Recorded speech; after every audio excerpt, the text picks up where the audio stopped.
யோவான் 1:1 இருக்கிற வசனத்தை சொன்னார். ಯೋಹಾನನು 1:1 ವಾಕ್ಯನವರು ಕಂಠಪಾಠ ಮಾಡಿ ಹೇಳಿದರು. வாசிங்க, பைபிள் வாசிக்கிறமா வரலையா? ಸತ್ಯವೇದ ಓದಂತ ತಾಯಿ ಬಂದಿಲ್ಲ. John 1:1. ಯೋಹಾನನು 1:1 ಆದಿಯಲ್ಲಿ ವಾಕ್ಯವಿತ್ತು, ಆ ವಾಕ್ಯವು ದೇವರ ಬಳಿಯಲ್ಲಿತ್ತು, ಆ ವಾಕ್ಯವೇ ದೇವರಾಗಿತ್ತು. ಆ ವಾಕ್ಯವನ್ನು ஆதியிலே தேவன், ಆದಿಯಲ್ಲಿ ದೇವರು, ஆதியிலே தேவன், ಆದಿಯಲ್ಲಿ ದೇವರು, ಫಸ್ಟ್ல தேவன், ಮೊದಲನೇದಾಗಿ ದೇವರು இல்லையா? ಹೌದು.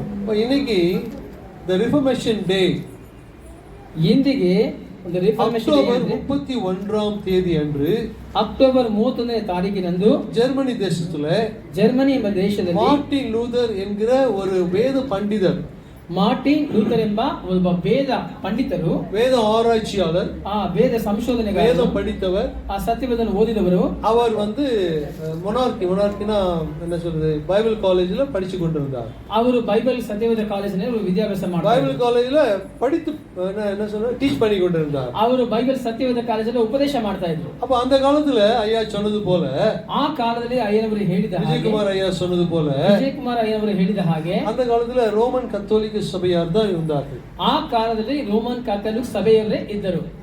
இந்த காலத்துல நம்முடைய கரங்களிலே வேதம் இருக்கிறது. ಈ ಕಾಲದಲ್ಲಿ ನಮ್ಮ ಕೈಗಳಲ್ಲಿ ಸತ್ಯವೇದವಿದೆ. அந்த காலத்துல வேதம் யார் கையிலும் இல்ல, யார் கையில இருந்தது? ಆ ಕಾಲದಲ್ಲಿ ಸತ್ಯವೇದವರು ಯಾರ ಕೈಲೂ ಇರಲಿಲ್ಲ, ಆದ್ರೆ ಅದು ಯಾರ ಕೈಲಿ ಇತ್ತು? ಯಾಜಕರಿಗೆ, போப் கிட்ட இருந்தது, பாஸ்டர்ஸ் கிட்ட இருந்தது. ಪಾಸ್ಟರ್ಸ್ ಬಳಿಯಲ್ಲಿ ಮತ್ತು ಪೋಪ್ ಅವರ. நீங்களும் நானும் வேதம் படிக்க முடியாது. ನೀವು ನಾನು ಸತ್ಯವೇದ ಓದಕ್ಕೆ வெகுஜன மக்கள் வேதம் வாசிக்க முடியாது. ಒಂದು ಕೀಳ್ ಜಾತಿ, வெகுஜன ಬಹಳ ಜನರು ಸತ್ಯವೇದವನ್ನು ಓದಕ್ಕೆ ಆಗೋದಿಲ್ಲ, படிக்க முடியாது. ಅದು ಓದಲು ಆಗೋದಿಲ್ಲ. ஏன் படிக்க முடியாது? ಯಾಕೆ ಓದಲು ಆಗೋದಿಲ್ಲ? இந்த வேதத்தை ಈ ಸತ್ಯವೇದವನ್ನು கரங்களிலே கூட தொட முடியாது. ಈ ಸತ್ಯವೇದವನ್ನು ನಮ್ಮ ಕರಗಳಲ್ಲೂ ಸಹ பார்க்கவே முடியாது. ನಾವು ಅದನ್ನು ನೋಡಲು ಆಗೋದಿಲ್ಲ. அப்படிப்பட்ட ஒரு காலத்திலே வாழ்ந்திருந்தார்கள். ಅಂತಹ ಒಂದು ಕಾಲದಲ್ಲಿ ಅವರು ಬದುಕುತ್ತಿದ್ದರು. அந்த டைம்ல ಆ ಸಮಯದಲ್ಲಿ ஒரு பாவியா இருக்கிறவன், ಒಬ್ಬ ಪಾಪಿಯಾಗಿ ஒரு பாவம் செய்தானால், ಒಬ್ಬನು ಪಾಪ ಮಾಡುವುದಾದರೆ அவன் ஆலயத்திற்கு போய், ಅವನು ದೇವಾಲಯಕ್ಕೆ ಹೋಗಿ அந்த இடத்துல ஒரு சீட்டு வாங்க வேண்டும், இன்டெலிஜென்ஸ் என்று பெயர் அதற்கு. ಅಲ್ಲಿ ಹೋಗಿ ಒಂದು ಚೀಟಿಯನ್ನು ತೆಗೆದುಕೊಳ್ಳಬೇಕು. அந்த சீட்டை வாங்கி, ಆ ಚೀಟಿಯನ್ನು ತೆಗೆದುಕೊಂಡು அதன் மூலமாக ಅದರ ಮುಖಾಂತರ என்ன பண்ணணும்? ಏನ್ ಮಾಡಬೇಕು? பாவ மன்னிப்பை பெற்றுக்கொள்ள வேண்டுமா? ಪಾಪ ಕ್ಷಮಾಪಣೆಯನ್ನು ಹೊಂದಿಕೊಳ್ಳಬೇಕಂತೆ. அப்ப யார் பாவ மன்னிப்பு கொடுக்கிறது? ಯಾರು ಪಾಪ ಕ್ಷಮಾಪಣೆಯನ್ನು ಕೊಡುವುದು? ஏசாமி கொடுப்பாரு. ஆனா அங்க அந்த காலத்துல 16வது நூற்றாண்டுகளிலே, 16ನೇ ಶತಮಾನದಲ್ಲಿ பேப்பல் ட்ரெடிஷன் என்று சொல்லுவார்கள். அதாவது போப்பு, அதுக்கப்புறம் பாஸ்டர், இந்த கார்டினல், இந்த மாதிரி அவங்க மட்டும்தான் ಪಾಪ ಮನ್ನಿಪೈ ಕೊಡಕ ಮುಡಿಯಂ. ಮೊದಲನೇದಾಗಿ ಪೋಪು, ಅವರ ನಂತರ ಪಾಸ್ಟರ್, ಅದರ ನಂತರ ಅದರ ಕೆಳಭಾಗದಲ್ಲಿ ಅವರು ಮಾತ್ರ ಪಾಪ ಕ್ಷಮಾಪಣೆಯನ್ನು ಕೊಡುವಂತವರು. ಯಹೂದ್ಯರು ದೇವರುடைய நாமத்தையே சொல்ல மாட்டார்கள். சரிமா? ಅವರು ದೇವರ ನಾಮವನ್ನೇ ಉಚ್ಚರಿಸುವುದಿಲ್ಲ. They cannot even pronounce the name of the Lord. ಅವರು ದೇವರ ಕರ್ತನ ನಾಮವನ್ನು ಉಚ್ಚರಿಸುವುದಿಲ್ಲ. ஏன் சொல்லக்கூடாது? ಯಾಕೆ ಹೇಳಬಾರದು? ಅದು ಪರಿಶುದ್ಧ, ಅದು ಪರಿಶುದ್ಧ நாமம், ಪರಿಶುದ್ಧವಾದ ನಾಮ. அந்த நாமத்தை நாம் சொல்ல முடியாது. ಆ ನಾಮವನ್ನು ನಾವು ಹೇಳಲು ಆಗೋದಿಲ್ಲ. வேதத்தை வாசிக்க முடியாது. ಸತ್ಯವೇದವನ್ನು ಓದಕ್ಕೆ ಆಗೋದಿಲ್ಲ. இந்த காலகட்டங்களிலே, ಈ ಕಾಲಘಟ್ಟದಲ್ಲಿ மார்ட்டின் லூதர் என்ன செய்தார் என்று சொன்னா, ಮಾರ್ಟಿನ್ ಲೂಥರ್ ಅವರು ಏನ್ ಮಾಡಿದ್ರು? இந்த பாவ மன்னிப்பு சீட்டு விற்பதை எதிர்த்தார். ಈ ಪಾಪ ಕ್ಷಮಾಪಣೆ ಚೀಟಿ ಮಾರುವುದನ್ನು ಅವರು ಎದುರಿಸಿದರು. சரி, நீங்க இங்க வரீங்க, ಇಲ್ಲಿಗೆ ನೀವು ಬರ್ತೀರಾ? என்கிட்ட பாஸ்டரா இருக்கிறவங்க கிட்ட, யாரா இங்க வந்து ப்ரீச் பண்றாங்களோ அவங்க கிட்ட ஒரு சீட் இருக்கு. ಪಾಸ್ಟರ್ ಆಗಿ ನನ್ನ ಬಳಿಯಲ್ಲಿ, ಇಲ್ಲಿ ಬರುವಂತ ಯಾರೆಲ್ಲ ಬಳಿಯಲ್ಲಿ, யாரெல்லாம் பாவம் செஞ்சீங்களோ, ನೀವು ಯಾರೆಲ್ಲ ಇವತ್ತು ಪಾಪ ಮಾಡಿದ್ದೀರೋ அவங்கெல்லாம் வந்து 1000 ரூபாய் கொடுத்து, ಅವರೆಲ್ಲ ಬಂದು 1000 ರೂಪಾಯಿ ಕೊಟ್ಟು இந்த சீட்டை வாங்கிக்கங்க, ಈ ಚೀಟಿಯನ್ನು ತಗೊಳ್ಳಿ, இந்த சீட்டு உங்க பாவங்களை மன்னிக்கும், ಈ ಚೀಟಿ ಆದದ್ದು ನಿಮ್ಮ ಪಾಪಗಳನ್ನು ಕ್ಷಮಿಸುತ್ತದೆ இன்னைக்கு சொன்னா ಹಾಗಂತ ನಿಮಗೆ ಹೇಳಿದ್ರೆ ಹೇಗಿರುತ್ತೆ? எல்லாரும் 1000 ரூபாயோட வரணும் சர்ச்சுக்கு. எல்லாரும் 1000 ரூபாயோட வரணும். ಎಲ್ಲರೂ 1000 ರೂಪಾಯಿ ತಗೊಂಡೇ ಸಭೆಗೆ ಬರಬೇಕು. Minimum 1000 rupees. ಕನಿಷ್ಠ ಪಕ್ಷ 1000 ರೂಪಾಯಿ கொண்டு வர வேண்டும். ತಗೊಂಡು ಬರಬೇಕು. உங்களுடைய மன்னிப்புக்காக, ನಿಮ್ಮ ಕ್ಷಮಾಪಣೆಗಾಗಿ, அந்த இன்டெலிஜென்ஸ் சீட் வாங்குவதற்காக, ಆ ಇಂಟೆಲಿಜೆನ್ಸ್ ಚೀಟಿ ತೆಗೆದುಕೊಳ್ಳುವುದಕ್ಕಾಗಿ. இப்படி வாங்குவீங்களா? ಆ ರೀತಿಯಾಗಿ ತಗೊಳ್ತೀರಾ? பாவ மன்னிப்பை பெற்றுக்கொள்வீர்களா? ಪಾಪ ಕ್ಷಮಾಪಣೆಯನ್ನು ಹೊಂದಿಕೊಳ್ತೀರಾ? ஆனா அவர் என்ன சொன்னாரு? ಆದ್ರೆ ಅವರು ಏನು ಹೇಳಿದ್ರು? இந்த பாவ சீட்டு விற்பதை எதிர்த்தார். ಈ ಪಾಪ ಕ್ಷಮಾಪಣೆ ಚೀಟಿ ಮಾರುವುದನ್ನು ಅವರು ವಿರೋಧಿಸಿದರು. இது அதாவது ஆலயத்திற்கு விரோதமான காரியங்கள் அநேகத்தை அன்றைக்கு சபை மக்கள் அல்ல, சபையை நடத்துகிறவர்கள் செய்து கொண்டு வந்தார்கள். ಆಲಯಕ್ಕೆ ವಿರೋಧವಾದ ಕಾರ್ಯಗಳನ್ನು ಅಂತಿಗೆ ಸಭೆ ನಡೆಸುವವರು ಮಾಡ್ತಾ ಇದ್ರು. அதை எதிர்த்து வெளியே வந்தவர்கள் தான் புராட்டஸ்டன்ட் என்று சொல்லுகிறவர். ಅದನ್ನು ಎದುರಿಸಿ ಹೊರಗೆ ಬಂದವರೇ ಅವರನ್ನು ಪ್ರಾಟೆಸ್ಟೆಂಟ್ಗಳು ಅಂತ ಹೇಳ್ತಾರೆ. அவங்களுடைய அந்த டாக்டரினுக்கு எதிராக ப்ரொட்டஸ்ட் பண்ணி வெளியே வந்தவர்கள் தான் இன்றைக்கு நாமெல்லாம் ಪ್ರಾಟೆಸ್ಟೆಂಟ್ இருக்கிறோம். ಅವರ ಒಂದು ಉಪದೇಶಕ್ಕೆ ಎದುರಾಗಿ ಬಂದವರು ಇದೀಗ ಇಲ್ಲಿ ಕುಳಿತಿರುವಂತ ನಾವೆಲ್ಲರೂ ಸಹ ಪ್ರಾಟೆಸ್ಟೆಂಟ್ಗಳಾಗಿದ್ದೇವೆ. ವೇದத்தை ಟ್ರಾನ್ಸ್ಲೇಟ್ பண்ண முடியாது. ಸತ್ಯವೇದವನ್ನು ಅನುವಾದ ಮಾಡಕ್ಕೆ ಆಗೋದಿಲ್ಲ. ಅದು ಲತೀನ್ ಭಾಷೆಯಲ್ಲಿ ಮಾತ್ರ இருக்கும். ಅದು ಲಾಟಿನ್ ಭಾಷೆಯಲ್ಲಿ ಮಾತ್ರ, ಹೆಬ್ರಿಯ ಭಾಷೆಯಲ್ಲಿ ಮಾತ್ರ இருக்கும். ಹೆಬ್ರಿಯ ಭಾಷೆಯಲ್ಲಿ ಮಾತ್ರ ಇರ್ತದೆ. நாம வாசிக்க முடியாது. ನಾವು ಅದನ್ನು ಓದಕ್ಕಾಗೋದಿಲ್ಲ. ಟ್ರಾನ್ಸ್ಲೇಟ್ செய்தார்கள். ಅದನ್ನು ಅನುವಾದ ಮಾಡಿದ್ರು. ಟ್ರಾನ್ಸ್ಲೇಟ್ செய்தபடினாலே Martin Luther King was excommunicated from the church. Martin Luther ಅವರು ಬಂದು ಒಂದು ಸಭೆಗೆ ಅವರು ಅರಸರಾಗಿ ಮಾರ್ಪಟ್ಟರು. ಎಕ್ಸ್ಕಮ್ಯುನಿಕೇಟ್ನ ಸಭೆயை விட்டு வெளியே துரத்தி விட்டார்கள். ಅವರನ್ನು ಸಭೆಯನ್ನು ಬಿಟ್ಟು ಹೊರಗೆ ತಳ್ಳಿ ಬಿಟ್ಟರು. ஏன் பைபிளை டிரான்ஸ்லேட் பண்ணாருன்னா, ಯಾಕೆ ಅವರು ಬೈಬಲ್ ಸತ್ಯವೇದವನ್ನು ಅನುವಾದ ಮಾಡಿದರು. ಅನೇಕರು ವೇದத்தை டிரான்ஸ்லேட் பண்ணினார்கள். ಅನೇಕರು ಈ ರೀತಿಯಾಗಿ ಸತ್ಯವೇದವನ್ನು ಅನುವಾದ ಮಾಡಿದರು. இப்ப நம்ம கரங்களிலே வேதம் இருக்கிறது. ನಮ್ಮ ಕರಗಳಲ್ಲಿ ಸತ್ಯವೇದ ಇದೆ. அன்னைக்கு மார்ட்டின் லூதர் என்ன சொன்னார்னா 95 ஐட்டங்களை எழுதி சபையினுடைய அந்த டோர்ல வந்து அடிச்சாராம். ಆವತ್ತು ಮಾರ್ಟಿನ್ ಲೂಥರ್ ಏನ್ ಮಾಡಿದ್ರೆ 95 ರೀತಿಯ ಕಾರ್ಯಗಳನ್ನು ನಡೆಸಿದರು. மெயினாக 3 காரியங்களை அவர் சொன்னார். ಅವರು ಮುಖ್ಯವಾಗಿ 3 ಕಾರ್ಯಗಳನ್ನು ಹೇಳಿದರು. ಏನಂದ್ರೆ ಸೋಲಾ ಸ್ಕ್ರಿಪ್ಚರಾ அப்படினா scripture alone will save you. scripture alone, வேதம் மாத்திரம் உங்களை ரட்சிக்கும். ಸತ್ಯವೇದ ಮಾತ್ರ ನಿಮ್ಮನ್ನು ರಕ್ಷಿಸುತ್ತದೆ. scripture alone. scripture alone ಅಂದ್ರೆ அப்ப scripture alone உங்களை பாவ மன்னிப்பை கொடுக்கும் இல்ல சால்வேஷனை கொடுக்கும்னா scripture கையில இல்லையே. ಸತ್ಯವೇದ ಸ್ಕ್ರಿಪ್ಚರ್ ಅಲ್ಲಿ ಅದು ಪಾಪ ಕ್ಷಮಾಪಣೆ ಕೊಡುತ್ತಂದ್ರೆ ಸತ್ಯವೇದ ನಮ್ಮ ಕೈಯಲ್ಲಿ ಇಲ್ವಲ್ಲ. எப்படி நமக்கு பாவ மன்னிப்பை கொடுக்கும்? ಯಾವ ರೀತಿಯಾಗಿ ನಮಗೆ ಪಾಪ ಕ್ಷಮಾಪಣೆ ಕೊಡುತ್ತದೆ? அவர் சொன்னார் scripture alone. ಅವರು ಹೇಳಿದ್ರು scripture alone. இரண்டாவது காரியம் என்ன சொன்னார்? ಎರಡನೇ ಕಾರ್ಯ ಏನಂದ್ರೆ grace alone. grace கிருபை. grace alone, கிருபை மாத்திரம். ಕೃಪೆ ಮಾತ್ರ. கிருபையின் மூலமாகவே உங்களுக்கு ரட்சிப்பு உண்டு என்று சொன்னார். ಕೃಪೆಯ ಮುಖಾಂತರವೇ ನಿಮಗೆ ರಕ್ಷಣೆ ಅಂತ ಹೇಳಿದ್ರು. மூன்றாவது faith alone. ಮೂರನೇದಾಗಿ faith alone, ನಂಬಿಕೆ. sola scriptura, sola gratia, sola fide. இந்த மூணு காரியத்தை அவர் மிகவும் ஆழமாக எடுத்து உரைத்தார். ಈ ಮೂರು ಕಾರ್ಯಗಳನ್ನು ಬಹಳ ಆಳವಾಗಿ ಅವರು ವಿವರಿಸಿದರು. அப்ப scriptura அப்படினா வேதம். scriptura ಅಂದ್ರೆ ಸತ್ಯವೇದ. வேதமே கரங்கள இல்லையே. ಸತ್ಯವೇದವೇ ಕರಗಳಲ್ಲಿ ಇಲ್ವಲ್ಲ. ಅದು ಒಂದು ಸೀಕ್ರೆಟ್ ಆಗಿ ಇಟ್ಟಿರುತ್ತಾರೆ. ಅದನ್ನು ರಹಸ್ಯವಾಗಿ ಇಟ್ಟಿದ್ರು. ಯಾರು ಕರಗಳಲ್ಲೂ கொடுக்க மாட்டாங்க. ಯಾರ ಕರಗಳಲ್ಲಿ ಅದನ್ನು ಕೊಡೋದಿಲ್ಲ. எது வரைக்கும்? ಎಲ್ಲಿಯವರೆಗೆ? 16வது செஞ்சுரி வரைக்கும். 16ನೇ ಶತಮಾನದವರೆಗೂ. அதுக்கப்புறம் தான் வேதத்தை அவர்கள் டிரான்ஸ்லேட் செய்து அநேகர் கரங்களிலே இருக்கிறது. ಅದರ ನಂತರವೇ ಸತ್ಯವೇದವನ್ನು ಅನುವಾದ ಮಾಡಿ ಈಗ ಅನೇಕರ ಕೈಯಲ್ಲಿ ಸತ್ಯವೇದ ಇದೆ. ಕನ್ನಡ ವೇದத்தை டிரான்ஸ்லேட் பண்ணவர் யார்? கன்னடத்துல டிரான்ஸ்லேட் பண்ணி எழுதினவர் யார் தெரியுமா உங்களுக்கு? ಕನ್ನಡ ಭಾಷೆಯಲ್ಲಿ ಆ ಒಂದು ಸತ್ಯವೇದವನ್ನು ಅನುವಾದ ಮಾಡಿ ಬರೆದವರು ಯಾರು ಗೊತ್ತಾ? எத்தனை பேர் கன்னட பைபிள் வச்சிருக்கீங்க? ಎಷ್ಟು ಜನ ಕನ್ನಡ ಸತ್ಯವೇದ ಬೈಬಲ್ ಇಟ್ಟಿದ್ದೀರಾ? யார் எழுதுனது தெரியாதா?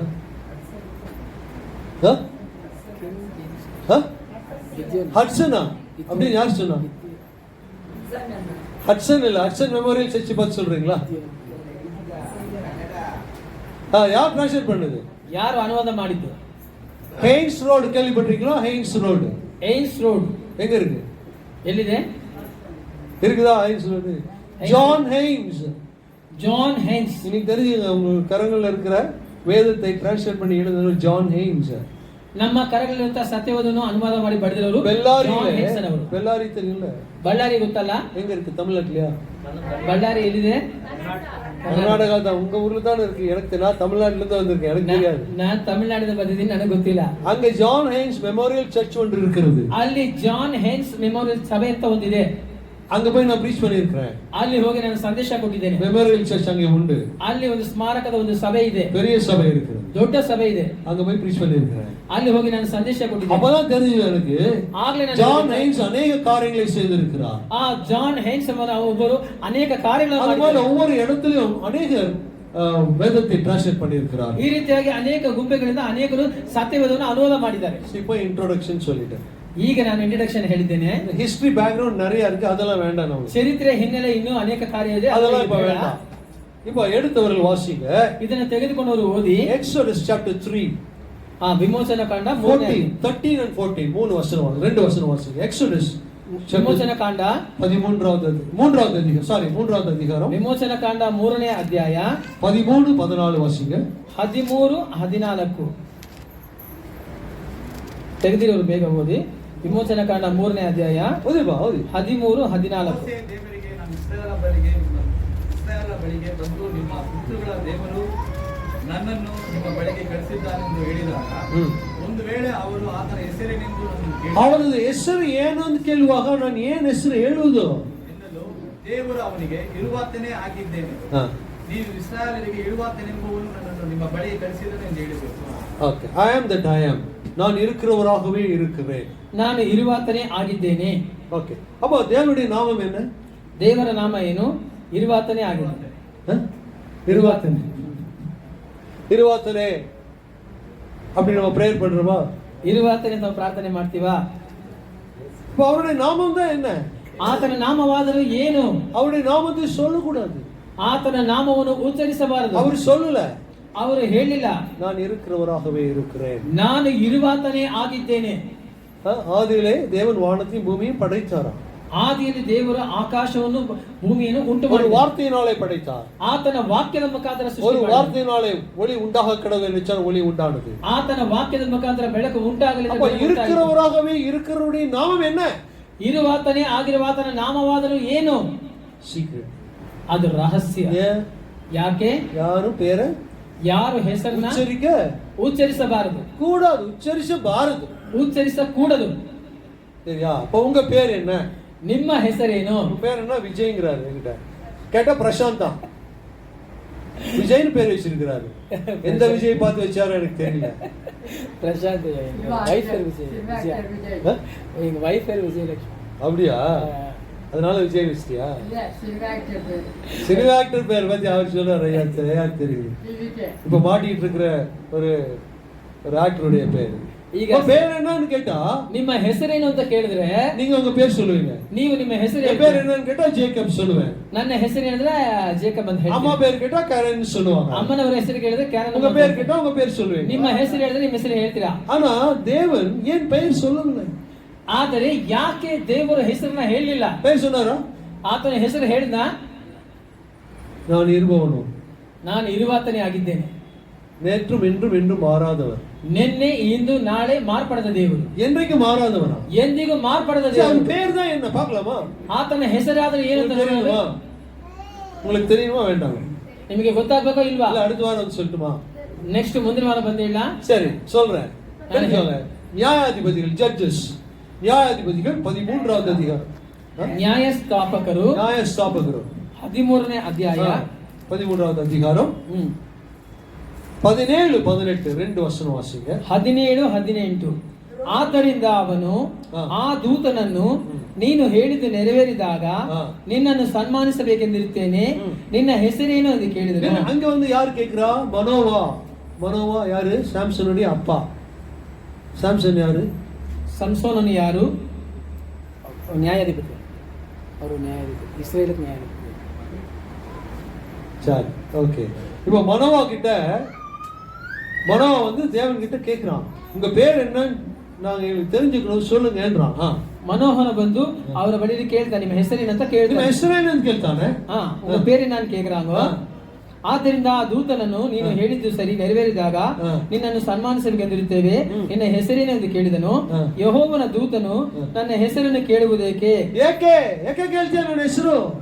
ಅದು ಆಶ್ಚರ್ಯಕರವಾದದ್ದು ಅಂದನು. ನಿಮ್ಮ ಹೆಸರೇನಪ್ಪ ಅಂತ ಕೇಳ್ಬಾರ್ದಾ? ಕೇಳ್ಬೇಕಲ್ಲ, ಮಾತಾಡ್ಬೇಕಂದ್ರೆ ನಾನು ಕೇಳಬೇಕು, ಗೊತ್ತಿರ್ಬೇಕು இல்லையா? சரி, இப்போ என்ன சொல்றாங்க பாருங்க. ಅದು ಆಶ್ಚರ್ಯಕರವಾದದ್ದು. ಏನದು ಆಶ್ಚರ್ಯಕರವಾದದ್ದು? ಅವರ ಹೆಸರೇನು? ಆಶ್ಚರ್ಯಕರವಾದದ್ದು. ಆಶ್ಚರ್ಯವಾದವರೇ சொல்றவா? No, in English it is written as secret ಅಂತ. ಇಂಗ್ಲಿಷ್ ಅಲ್ಲಿ ರಹಸ್ಯ ಅಂತ ಬರೆಯಲ್ಪಟ್ಟಿದೆ. ರಹಸ್ಯ ಅಂತ ಬರೆಯಲ್ಪಟ್ಟಿದೆ. ಅದು சொல்லக்கூடாது, ಅದನ್ನ ಹೇಳಬಾರದು. என்னுடைய பெயர் என்ன? ನನ್ನ ಹೆಸರೇನು? ಅದು ರಹಸ್ಯಂ. ಅದು ರಹಸ್ಯ. ಅದು ಆಳುಮೈ. ಅದು ಕರ್ತರ್. ಅದು ಕರ್ತನು. ಅದು ಕರ್ತರ್. ಅದು ಕರ್ತನು. You cannot, put him into a one name. ನೀನು ಒಂದು ಹೆಸರು ಅದನ್ನು ಹೇಳಬಾರದು, ಸೇರಿಸಬಾರದು. ஒரு பேருக்குள்ள அவர் அடக்கி வைக்க முடியாது. ಒಂದು ಹೆಸರಲ್ಲಿ ಆತನ ಅಡಗಿಸಿ ಇಡಬಾರದು. அவருடைய ஆளுமை அப்பேற்பட்டது. ಆತನ ಆಳ್ವಿಕೆ ಅಂತ ರೀತಿಯದು. யூதர்கள் அதற்கு பயந்தார்கள் பெயர் சொல்வதற்கு. ಯಹೂದ್ಯರು ಆತನ ಹೆಸರು ಹೇಳೋದಕ್ಕೆ ಭಯಪಟ್ಟರು. சரி, அப்போ என்ன சொல்லிருப்பாரு? மூல பாஷையில என்ன சொல்லிருப்பாரு பார்க்கலாமா? ಮೂಲ ಭಾಷೆಯಲ್ಲಿ ಏನು ಹೇಳಿದ್ದಾರೆ ನೋಡೋಣ. என்ன பாஷை? மூல பாஷை. ಮೂಲ ಭಾಷೆ ಯಾವುದು? பைபிள் எந்த பாஷையில எழுதப்பட்டது? ಈ ಸತ್ಯವೇದದ ಯಾವ ಭಾಷೆಯಲ್ಲಿ ಬರೆಯಲ್ಪಟ್ಟಿದೆ? எபிரேய பாஷை. சரி, இப்போ உங்களுக்கு ஒரு எபிரேய பாஷையில ஒரு பேர் சொல்ல போறேன். ಹಿಬ್ರಿಯ ಭಾಷೆಯಲ್ಲಿ ಒಂದು ಹೆಸರು ಹೇಳ್ತೇನೆ. நீங்க அது சொல்ல போறீங்க. ನೀವು ಅದನ್ನ ಹೇಳಲಿಕ್ಕಿದ್ದೀರಾ? என்ன சொல்ல போறீங்க? ಏನು ಹೇಳಲಿಕ್ಕಿದ್ದೀರಾ? எபிரேய பாஷை சொல்ல போறீங்க. ಇಬ್ರಿಯ ಭಾಷೆ ಹೇಳಲಿಕ್ಕಿದ್ದೀರಾ? அதை கத்துக்கொள்ளுங்க.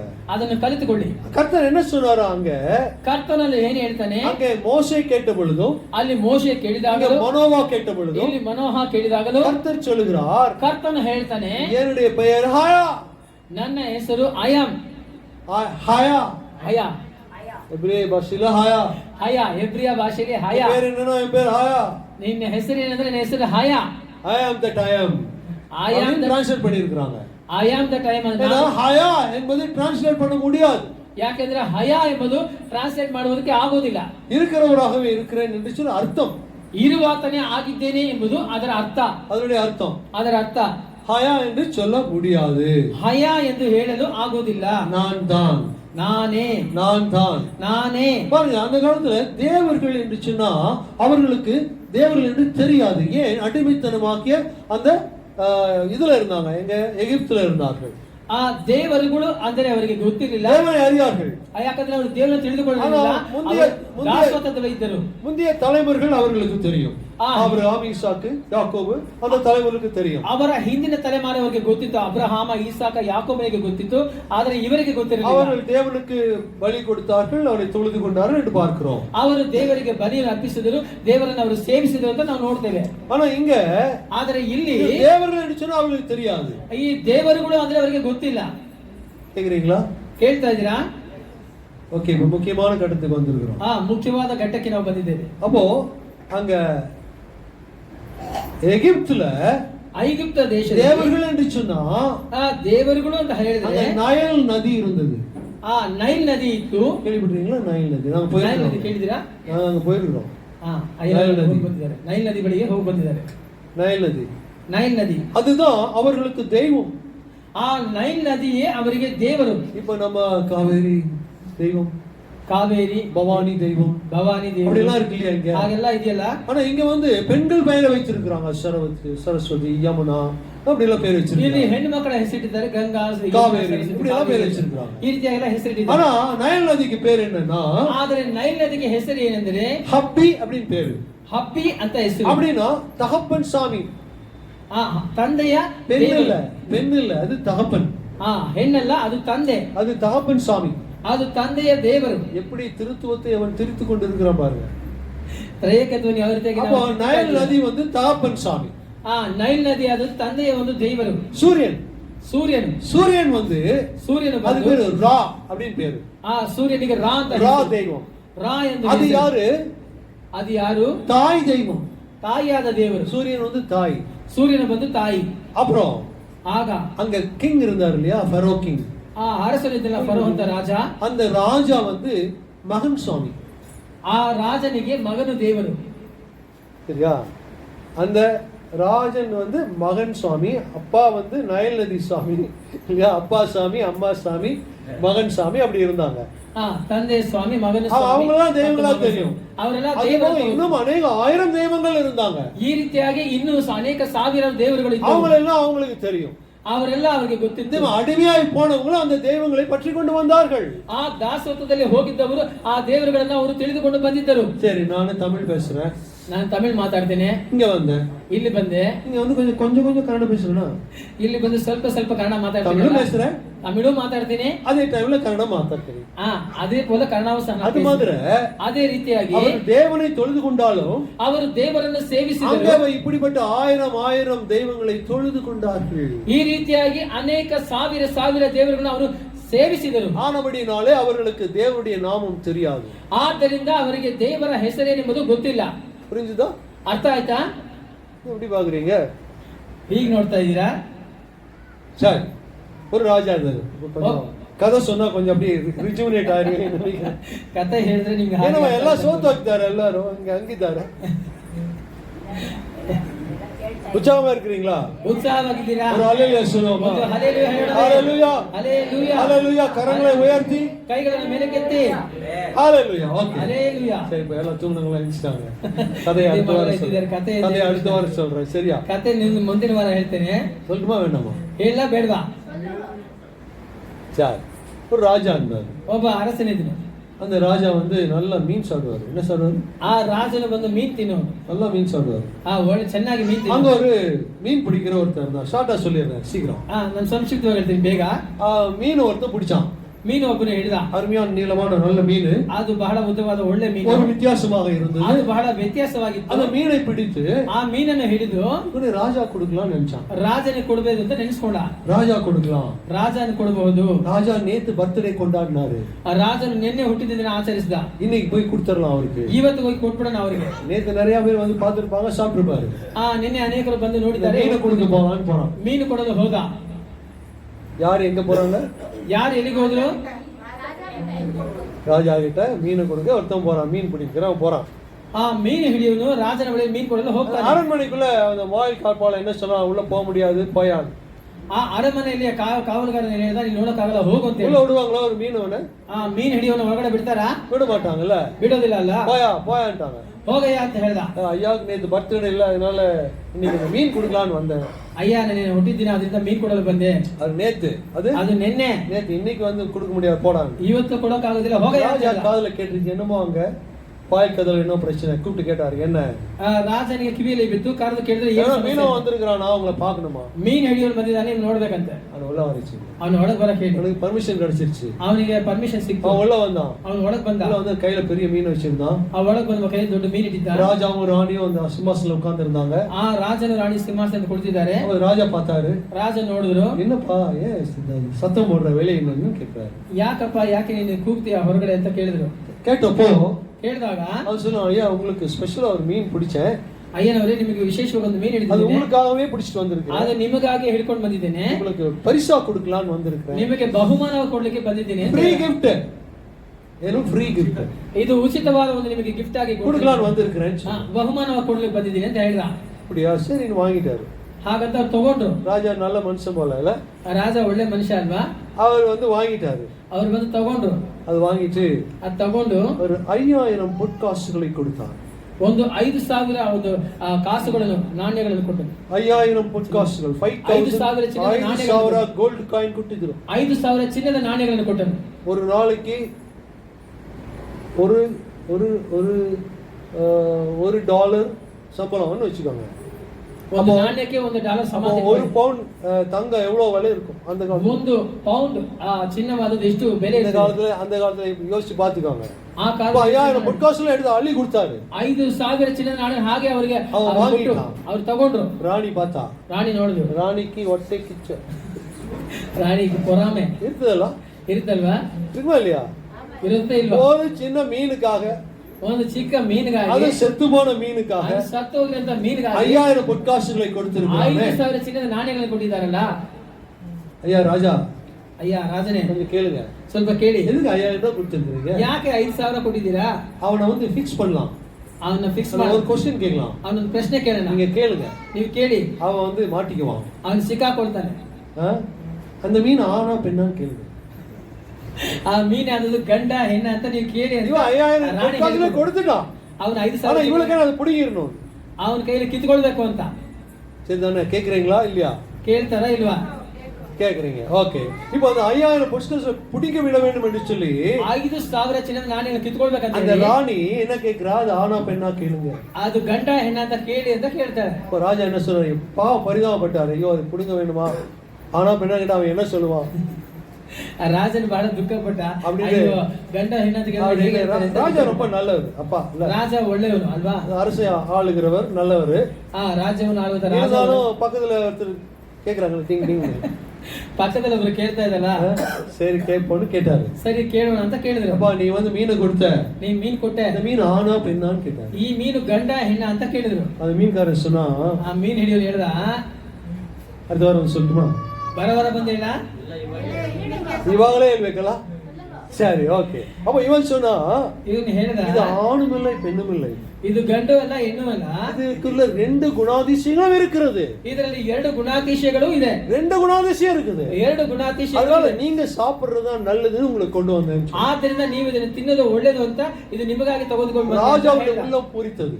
ರಾಜನಿಗೆ ಹೃದಯ அருமையான ஆன்சர் கொடுத்திருக்கிறான். ಅವನು ಬಹಳ ಸುಂದರವಾಗಿ ಉತ್ತರ ಕೊಟ್ಟ. இன்னொரு 5000 பொற்காசு எடுத்து ಇನ್ನು 5000 ಚಿನ್ನದ ನಾಣ್ಯ ತೆಗೆದು ಅವನು ಕೊಟ್ಟ. என்னாச்சு? ಏನಾಯ್ತು? இப்ப என்னாச்சு சொல்லுங்க. ಈಗ ಏನಾಯ್ತು? அப்பா இது அழகா சொல்றீங்க பாருங்க. எப்படி அழகா உங்களுக்கு தெரிஞ்சிருக்குது. பொறாமை ஜாஸ்தி ஆயிருச்சு. ಹೊಟ್ಟೆ ಕಿಚ್ಚು ಜಾಸ್ತಿ. இப்ப 5000 இருந்தது $10,000 ஆயிருச்சு. ಈಗ 5000 $10,000 ಆಯ್ತು. நெருப்பு ಬೆಂಕಿ ಉರಿತಾ ಇದೆ ಈಗ. ஓ, அவளுக்கு கோபம் வந்துச்சு. ಕೋಪ ಬಂದ್ಬಿಟ್ಟು யாருக்கு? ಯಾರಿಗೆ? ರಾಣಿಗೆ. அப்படி பாக்குறாங்க. ಹಾಗೆ ನೋಡ್ತಾರೆ. இந்த 10,000 பொற்காசுல ஒரு காசு 10,000 ಚಿನ್ನದ ನಾಣ್ಯದಲ್ಲಿ ಒಂದು ಕಾಸು உருண்டு அப்படி கீழே போச்சு. ಅದು ಹಾಗೆ ಗುಡುಕಿಕೊಂಡು ಹಾಗೆ ಬಿತ್ತು. அவன் என்ன பண்ணா 10,000 அப்படியே வச்சுட்டு 10,000 ಚಿನ್ನದ அது ஒரு காயின் ஓடிச்சுல, ಆ ಒಂದು ಕಾಯಿನ್ அது ஓடி எடுக்க போனான். ಅದು ಓಡಿ ತೆಗೆಯಲು ಓಡ್ದ. ஓடி எடுக்க போனான். ಓಡಿ ತೆಗೆಯಲು ಓಡ್ದ. கையில கரங்களை எடுத்தான். ಕೈಯಲ್ಲಿ ತಗೊಂಡ. அப்படி முத்தம் கொடுத்தான். ಹಾಗೆ ಮುತ್ತು ಕೊಟ್ಟ. ராணி சொன்னா, ರಾಣಿ பாருங்க பிச்சைக்காரன் பாருங்க அவன். ನೋಡಿ பிச்சைக்காரன் பாருங்க அவன். ಭಿಕ್ಷುಕ ನೋಡಿ. $10,000 கொடுத்தீங்க. ನೀವು 10,000 அதெல்லாம் உனக்கு இம்பார்ட்டன்ட் இல்ல. அதெல்லாம் உனக்கு முக்கியம் இல்ல. அந்த ஒரு காயின் உருண்டு ஓடுது, அது விடாம பிடிச்சு எடுத்துட்டு இருக்கானே. ಈ ಒಂದು ಕಾಯಿನ್ ಓಡಿ ಬಿದ್ದಿದ್ದ ಹೋಗಿ ತಗೊಂಡಲ್ಲ. $10,000 கொடுங்க. 10,000 ಚಿನ್ನದ ನಾಣ್ಯ ತಗೊಂಡು ವಾಪಸ್ ತಗೋ. அப்போ ஏப்பா அத்தனை கொடுத்தனே, ஒண்ணு உருண்டு ஒண்ணா என்ன அது போய் பொறுக்கிறிய பிச்சைக்கார மாதிரின்னு கேட்டாரு ராஜா. ರಾಜ ಕೇಳಿದ್ರು, ಏನಪ್ಪ 10,000 ಚಿನ್ನದ ನಾಣ್ಯ ಕೊಟ್ಟನಲ್ಲ, ಯಾರು ಕೇಳಿ சொன்னது? ಯಾಕೆ ಹುಡುಕೊಂಡು ಹೋಗ್ತೀಯ ಅಂತ ಕೇಳಿದ. யார் கேட்க சொன்னது? ಯಾರು ಹೇಳಿದ್ರು? அதான் கதை சொல்றீங்க, நீங்களே சொல்லிடுறீங்க போது. சரி, இப்போ அப்படி சொன்ன உடனே ராஜா கேட்டாரு. ಆಗ ಹೇಳಿದಾಗ ರಾಜನು ಕೇಳಿದನು. அதுக்கு அவன் ஒரு உத்தரவு சொன்னான். ಅವನೊಂದು ಉತ್ತರ ಕೊಟ್ಟ. யாரு? மீனவன். ಮೀನು ಹಿಡಿಯವನು. அவன் சொன்ன அடுத்த வாரம் வந்து சொன்னான். ಅವನು ಹೇಳ್ದ, ಬರವಾರ ಬಂದು ಹೇಳ್ತೀನಿ. நீங்க சொன்னானா அடுத்த வாரம் வந்து சொன்னானா? ಇವತ್ತೇ ಎಲ್ಲ ಬರವಾರ ಬಂದು ಹೇಳ್ದ. அவன் என்ன சொன்னான்? ಅವನು ಏನ್ ಹೇಳ್ದ? ராஜாவே, ರಾಜನೇ, ராஜாவே, ರಾಜನೇ, இந்த காசுல ಈ ಕಾಸಿನಲ್ಲಿ உங்களுடைய தலை பொறிக்கப்பட்டு இருக்கிறது. ನಿನ್ನ ತಲೆ ಇದರಲ್ಲಿ ಬಿಡಿಸಲ್ಪಟ್ಟಿದೆ. அது யாரும் மிதிச்சிடக்கூடாது. ಅದನ್ನು ಯಾರು ತುಳಿಬಾರದು. அதை யாரும் ಅದನ್ನು ಯಾರು மிதிச்சிடக்கூடாது. ತುಳಿಬಾರದು. அதை எடுத்து நான் முத்தம் செய்தேன் நடிச்சு. ಅದನ್ನು ನೀ ತೆಗೆದು ನಾನು ಮುತ್ತು ಕೊಟ್ಟೆ ಅಂತ ಹೇಳ್ದ. இன்னொரு 5000. ஹalleluya. ಇನ್ನ 5,000. ஹalleluya. ஹalleluya. இன்னொரு 5000. இப்போ எவ்வளவு டாலர் சொல்லுச்சு? ಈಗ ಎಷ್ಟು ಡಾಲರ್ எத்தனை ಆಯ್ತು? பொற்காசு? ಎಷ್ಟು ಚಿನ್ನದ ನಾಣ್ಯಗಳಾಯ್ತು? என்ன அருமையா கவனிக்கிறீங்க. 15,000 பொற்காசுகள் கிடைத்தது. 15,000 ಚಿನ್ನದ ನಾಣ್ಯಗಳು. அது மாதிரி ಆ ರೀತಿಯಾಗಿ இந்த கரங்களில என்ன இருக்கு? ನಮ್ಮ ಕರಗಳಲ್ಲಿ ಇದೆ. இதை எடுத்து வாசிக்கிறோமா? ಇದನ್ನು ತೆಗೆದು ಓದ್ತೇವಾ? முத்தம் செய்கிறோமா? ನಾವು ಮುತ್ತು ಕೊಡ್ತೀವಾ? வார்த்தைக்கு நாம் கீழ்ப்படுகிறோமா? ದೇವರ ವಾಕ್ಯಕ್ಕೆ ವಿಧೇಯರಾಗ್ತೇವಾ? 15,000 பொற்காசுகள் நமக்கு காத்திருக்கிறது. 15,000 ಚಿನ್ನದ ನಾಣ್ಯಗಳು ನಿಮಗಾಗಿ ಕಾದಿದೆ. அது உள்ள இருக்கு. ಅದರೊಳಗಿದೆ. அதை தோண்டி தோண்டி எடுக்கலாம். ಅದನ್ನು ಹುಡುಕಿ ತೆಗೆಯೋಣ. வெளிப்படுத்தல இருக்கிற பொக்கிஷத்தை உனக்கு தருவேன் என்று சொன்னார். ಪ್ರಕಟಣೆಯಲ್ಲಿ ದೇವರು ಹೇಳ್ತಾರೆ, ನಾನು ಅಡಗಿಸಿರುವಂತ ಆ ಒಂದು ನಿಧಿ ನಿನಗೆ ಕೊಡ್ತೇನೆ ಅಂತ. இப்போ ஹாயாக்கு வரலாம். ಹಯಾಕ್ ಬರೋಣ. ஹாயா யாரு? ಹಯಾ ಯಾರು? தேவனுடைய நாமம். ದೇವರ ನಾಮವು ஹாயா. ಹಯಾ இருக்கிறவராகவே இருக்கிறேன். ಇರುವಾತನೇ ಆಗಿದ್ದೇನೆ. சரி, இப்போ ஜட்ஜஸ் வாசிச்சீங்கல, ನ್ಯಾಯಾಧಿಪತಿ அவருடைய நாமம் அதிசயம்னு இருக்கு. ಆತನ ನಾಮ ಆಶ್ಚರ್ಯ. அவருடைய நாமம் ஆங்கிலத்துல சீக்ரெட்னு இருக்கு. ಆಂಗ್ಲ ಭಾಷೆಯಲ್ಲಿ ಸೀಕ್ರೆಟ್, ರಹಸ್ಯ ಅಂತ ಬರೆಯಲ್ಪಟ್ಟಿದೆ. ரகசியமாக இருக்கிறது. ರಹಸ್ಯವಾಗಿ ಅಂತಿದೆ. இந்த வேதத்துல கூட ಸತ್ಯವೇದದಲ್ಲಿ ಸಹ முத்திரை போட்டு வைக்கப்பட்டு இருக்கிறது. ಇದು ಮುದ್ರೆ ಹಾಕಿ ಇಡಲ್ಪಟ್ಟಿದೆ. அதை எடுத்து வாசிக்கணும். ಅದು ತೆಗೆದು ಓದಬೇಕು. இப்போ ஸ்கிரிப்சர் மூலமாக தான் நமக்கு சால்வேஷன். ಈ ಒಂದು ಸತ್ಯವೇದದ ಮುಖಾಂತರ ನಮಗೆ ರಕ್ಷಣೆ. அவருடைய நாமம் என்ன? ಆತನ ನಾಮವೇನು? ಹಯಾ. ஹாயா ಹಯಾ அப்படின்னு யாரும் சொல்லக்கூடாது. ಹಾಗಂತ ಯಾರು ಹೇಳಬಾರದು. ஏன்னா அது பரிசுத்தமுள்ள நாமம். ಯಾಕೆಂದ್ರೆ ಅದು ಪರಿಶುದ್ಧವಾದ அது ನಾಮ. ஆரோக்கியமுள்ள நாமம். ಅದು ಆರೋಗ್ಯವುಳ್ಳಂತ ನಾಮ. பரிசுத்தம் அப்படிங்கும்போது ಪರಿಶುದ್ಧತೆ ಅಂತ ಹೇಳುವಾಗ காலையில எந்திரிச்ச உடனே ನಾನು ಮುಂಜಾನೆ ಎದ್ದ ನಂತರ அப்படியே பைபிள் தூக்கிட்டு வந்தா எப்படி இருக்கும்? ಹಾಗೆ ಬೈಬಲ್ ತಗೊಂಡು ಬಂದ್ರೆ ಹೇಗಿರುತ್ತೆ? எந்திரிச்ச உடனே ಎದ್ದ ನಂತರ ಎದ್ದಳುವ ತಕ್ಷಣ ಬೈಬಲ್ ತಗೊಂಡಿಲ್ಲಿ ಬಂದ್ರೆ ಹೆಂಗ್ ಕಾಣ್ತೀವಿ ನಾನು? எழுந்த உடனே நான் பைபிள் எடுத்துக்கொண்டு வந்தா அது எப்படி இருக்கும்? கண்ணுல எல்லாம் பூல இல்லையா, நல்லா இருக்காது. அதான் சொன்னாங்க. ಚೆನ್ನಾಗಿ அவ எப்படி இருக்கணும்? ಹೇಗಿರಬೇಕು? பரிசுத்த அலங்காரத்துடனே கர்த்தரை தொழுது கொள்ளுங்கள். ಪರಿಶುದ್ಧ அயான பரிசுத்தம், அயான ஆரோக்கியம், அயான சுகம், ಅಂದ್ರೆ ಸೌಖ್ಯ. வேதம் சொல்லுகிறது. ಸತ್ಯ ವೇದವು ಹೇಳುತ್ತದೆ. ரெவலேஷன்ல வாசிக்கிறோம், ಪ್ರಕಟಣೆಯಲ್ಲಿ ನೋಡ್ತೇವೆ, 3 யோவான்ல வாசிக்கிறோம், 3 யோಹಾನದಲ್ಲಿ ನೋಡ್ತೇವೆ. வேதம் என்ன சொல்லுகிறது?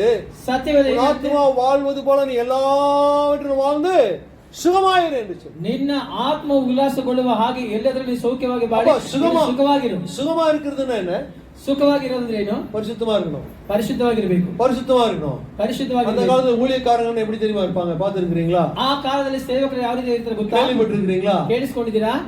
இங்க ஒரு பைபிள் இருக்கும், ಇಲ್ಲಿ ಒಂದು ಬೈಬಲ್ ಇರುತ್ತೆ, இல்ல ஒரு ஜோல்னா பை இருக்கும், ಇಲ್ಲಿ ಒಂದು ಸೈಡ್ ಜೋಬ್ನಲ್ಲಿ அதுக்கு தைச்ச ஒரு செருப்பு போட்டுருப்பாங்க, ಹರಿದು ಹೋಗಿರೋ ಒಂದು ಸತ್ಯವೇದ ಇಟ್ಕೊಂಡು. இப்படிதான் ஊழியக்காரங்க அந்த காலத்துல அப்படிதான் இருந்தாங்க. ಈ ರೀತಿಯಾಗಿ ಸೇವಕರು ಆ ಕಾಲದಲ್ಲಿ ಇರ್ತಾ ಇದ್ರು.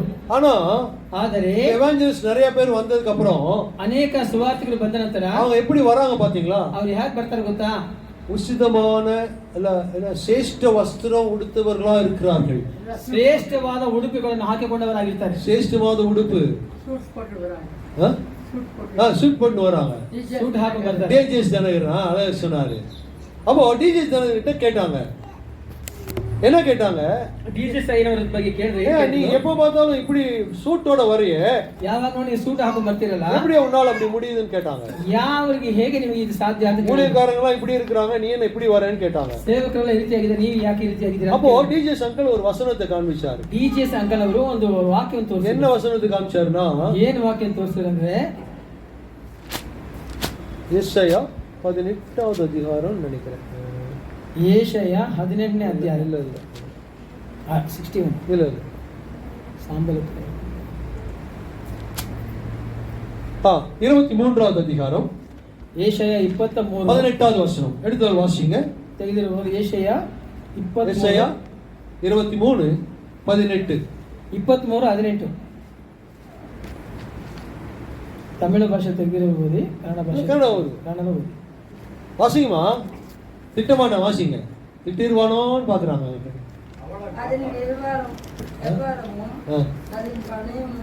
அதன் வியாபாரமும் அதன் பணயமும் கர்த்தருக்கு பரிசுத்தமாக்கப்படும். அது பொக்கிஷமாய் சேர்த்து வைக்கப்படுவதும் இல்லை, பூட்டி வைக்கப்படுவதும் இல்லை. கர்த்தருடைய சமூகத்தில் வாசமாய் இருக்கிறவர்கள். ಅವಳ ವ್ಯಾಪಾರವು ಆದಾಯವು ಅವಳಿಗೆ ನಿಧಿ ನಿಕ್ಷೇಪವಾಗದೆ ಯೆಹೋವನಿಗೆ ಮೀಸಲಾಗುವುದು. ಆ ವ್ಯಾಪಾರವು ಯೆಹೋವನ ಸನ್ನಿಧಾನದಲ್ಲಿ ವಾಸಿಸುವವರಿಗೆ ಬೇಕಾದಷ್ಟು ಅನ್ನವನ್ನು, அடுத்தது ಶ್ರೇಷ್ಠವಾದ ಉಡುಪನ್ನು ಒದಗಿಸಲು ಅನುಕೂಲಿಸುವುದು. ಶ್ರೇಷ್ಠವಾದ ಉಡುಪು தான வரணும். ஒரு முண்டா பண்ணினோ ஒரு லுங்கியும் போட்டு வந்தா எப்படி இருக்கும்? ನಾನು ಒಂದು ಅಂಗಿಯನ್ನು ಲುಂಗಿನ ಹಾಕೊಂಡ್ಬಂದ್ರೆ ಹೇಗಿರುತ್ತೆ? எங்க இருக்கும்? எப்படி இருக்கும்? ಯಾವ ರೀತಿಯಾಗಿರುತ್ತೆ? அப்ப நல்லா வரணும், ಚೆನ್ನಾಗಿ ಬರಬೇಕು. பரிசுத்த அலங்காரத்துடனே கர்த்தரை தொழுது கொள்ளுங்கள். ಪರಿಶುದ್ಧ ಅಲಂಕಾರದ யாரை தொழுது கொள்ள வருகிறோம்? பரிசுத்தமான தெய்வத்தை நாம் தொழுது கொள்ள வருகிறோம். ಯಾರನ್ನು ಸೇವಿಸುತ್ತೇವೆ? ಪರಿಶುದ್ಧವಾದ ನಾವು ಪರಿಶುದ್ಧமாக தான் வரணும். ನಾವು ಸಹ ಪರಿಶುದ್ಧವಾಗಿ ಬರಬೇಕು. அவருடைய நாமம் அதிசயமானவர். ಆತನ ನಾಮವು ಆಶ್ಚರ್ಯಕರವಾದ. அது வந்து சீக்ரெட், ಅದು ರಹಸ್ಯ. அது பேர் சொல்ல கூடாது, ಅದು ಹೆಸರು சொல்ல முடியாது, ಹೆಸರು ಹೇಳಲು அதுதான் சட்டம் அந்த காலத்துல. ಆ ಕಾಲದಲ್ಲಿ ಅದೇ ಕಾನೂನಾಗಿತ್ತು. ஆனா இன்னைக்கு ಆದರೆ ಇವತ್ತಿಗೆ ஆண்டவருடைய நாமத்தை சொல்லலாம். ನಾವು ಯೇಸುವಿನ ದೇವರ ನಾಮವನ್ನು ಹೇಳಬಹುದು. நாமத்தினால எவர்களை கேட்கிற அத்தனை உனக்கு செய்வேன்னு சொல்லி இருக்கிறார். ನನ್ನ ನಾಮದಲ್ಲಿ யோவான் 14:14 வாசிக்கிறோம். ಯೋಹಾನ 14:14 ಓದ್ತೇವೆ. In my name whatever you ask I will grant you. ನನ್ನ ಹೆಸರಿನಲ್ಲಿ ಬೇಡಿಕೊಳ್ಳುವುದನ್ನು ನಾನು ನೆರವೇರಿಸುವೆನು. யோவான் 14:14. ಯೋಹಾನ 14. அவருடைய நாமத்துல கேட்கணும், அவருடைய நாமம் தெரியணும் தானே. ಆತನ ನಾಮದಲ್ಲಿ ಕೇಳಬೇಕು, ಆತನ ನಾಮ ಗೊತ್ತಿರಬೇಕಲ್ಲ. அவர் பேர் என்ன? ಆತನ ಹೆಸರೇನು? ಯೇಸು. இயேசு. Very good. இயேசு கிறிஸ்து. ಯೇಸು ಕ್ರಿಸ್ತ. உலகத்தின் பாவத்தை சுமந்து தீர்க்கிற தேவ ஆட்டுக்குட்டியானவர் நம்முடைய கர்த்தர். ಲೋಕದ ಪಾಪವನ್ನು ಪರಿಹಾರ ಮಾಡುವಂತ ಯಜ್ಞದ ಕುರಿಮರಿಯಾದ ನಮ್ಮ ಯೇಸು ಅನೇಕ ಸಮಯங்களில் நம்மோடு கூட உறவாடுகிறவர். ಅನೇಕ ಸಂದರ್ಭಗಳಲ್ಲಿ ನಮ್ಮ ಜೊತೆ ಆತನ ವಾಸ ಮಾಡುವನು. வேதத்தின் மூலமாக, ಸತ್ಯದ ಮುಖಾಂತರ, ஊழியக்காரர்கள் மூலமாக, ಸೇವಕರ ಮುಖಾಂತರ ಅನೇಕ காரியங்களை நம்மோடு கூட பேசுகிறவர் கர்த்தர். ಅನೇಕ ಕಾರ್ಯಗಳು ನಮ್ಮ ಸಂಗಡ ಮಾತನಾಡುವ ನಮ್ಮ அவருடைய நாமம் அதிசயமானவர். ಆತನ ನಾಮವು நீதியை நியாயத்தை நிலைநாட்டுகிறவர். ನೀತಿಯನ್ನು ನ್ಯಾಯವನ್ನು ಬಿತ್ತುವವನು. உங்களுக்கு உண்டான நீதி என்ன, நியாயம் என்ன, அதை அவர் நடப்பிப்பார். ನಿಮಗೆ ಉಂಟಾಗುವ ನ್ಯಾಯವೇನು ನೀತಿಯನ್ನು ಆತನು ಅದನ್ನು ನಡೆಸುವನು. அன்றின் தேவனிடத்தில் அன்பு கூறுகிறவர்களுக்கு சகலமும் நன்மைக்கு ஏதுவாய் நடைபெறுகிறது. ரோமர் 8:28. ರೋಮಾಪುರದಲ್ಲಿ 8:28 ದೇವರ ಸಂಕಲ್ಪದ ಮೇರೆಗೆ ಕರೆಯಲ್ಪಟ್ಟವರು ಎಲ್ಲವೂ ಸಹ ಒಳ್ಳೆಯದೇ ಆಗುತ್ತದೆ. சகலமும் நன்மைக்கு ஏதுவாய் நடைபெறும். ಎಲ್ಲವೂ ಒಳ್ಳೆಯದಕ್ಕಾಗಿಯೇ ಆಗುತ್ತದೆ. அப்ப அவருடைய நாமத்தை உச்சரிக்க ಆತನ ನಾಮವನ್ನು ಉಚ್ಚರಿಸಲು எத்தனை பேர் இயேசு கிறிஸ்து நாமத்தை நீ காலையில சொன்னீங்க? ಎಷ್ಟು ಜನ ಯೇಸು ಕ್ರಿಸ್ತನ ನಾಮವನ್ನು ಇಂದು ಮುಂಜಾನೆ ಹೇಳಿದ್ರಿ? ஆமென், ஹalleluya. ಹಲ್ಲೆಲೂಯಾ. எப்படி சொன்னீங்க? ಯಾವ ರೀತಿಯಾಗಿ ஜெபத்துல சொன்னீங்க, ಪ್ರಾರ್ಥನೆಯನ್ನು ಹೇಳಿದ್ರಿ, சொன்னீங்க தானே? ಹೇಳಿದ್ರಿ ತಾನೇ? இப்ப அவருடைய நாமத்தை எதை கேட்கிறோம் அதை பெற்றுக்கொள்வோம். ಆತನ ನಾಮದಲ್ಲಿ ಯಾವುದನ್ನು ಕೇಳಿಕೊಳ್ತೇವೆ ಅದನ್ನು ಹೊಂದಿಕೊಳ್ತೇವೆ, பெற்றுக்கொள்வோம். ಹೊಂದಿಕೊಳ್ತೇವೆ. ஆண்டவரே எனக்கு ஒரு வீடு வேணும் ஆண்டவரே, ಕರ್ತನೆ விசேஷமான உடுப்பு வேணும் ஆண்டவரே, ಒಳ್ಳೆ ಒಂದು ವಸ್ತ್ರ, உசிதமான கோதுமையினால ரொட்டி கொடுங்க ஆண்டவரே, ಉಚಿತವಾದ ಗೋಧುಮ ರೊಟ್ಟಿ நல்லா சாப்பிட சம்பரமாய் வாழ கர்த்தர் கிருபை செய்வீராக. ಚೆನ್ನಾಗಿ ಬಾಳಲು ಸಮೃದ್ಧಿಯಾಗಿರೋ ಒಂದು ಕರ್ತನೆ ಕೃಪೆ ಕೊಡಿ ಸ್ವಾಮಿ. சொல்றோமா? ಕೇಳ್ತೇವಲ್ಲ? ಹೌದಾ ಇಲ್ಲ? ಹೌದಂತೀರಾ ಇಲ್ಲ? ஆமான்னு சொல்றீங்களா இல்லன்னு சொல்றீங்களா? சரி, இப்போ ஆண்டவரே கொடுத்திருக்கிற ஆசீர்வாதங்களுக்காக நன்றி சொல்றோமா? ಕರ್ತನೆ ಕೊಟ್ಟಂತ ಆಶೀರ್ವಾದಗಳಿಗಾಗಿ ಕೃತಜ್ಞತೆ ಅಂತ ಹೇಳ್ತೇವಾ? அவர் ஒருத்தர் தான் தலையாட்டுறாரு, வேற யாரும்? ಒಬ್ಬರೇ ತಲೆ ಆಡಿಸಿ. ஹalleluya.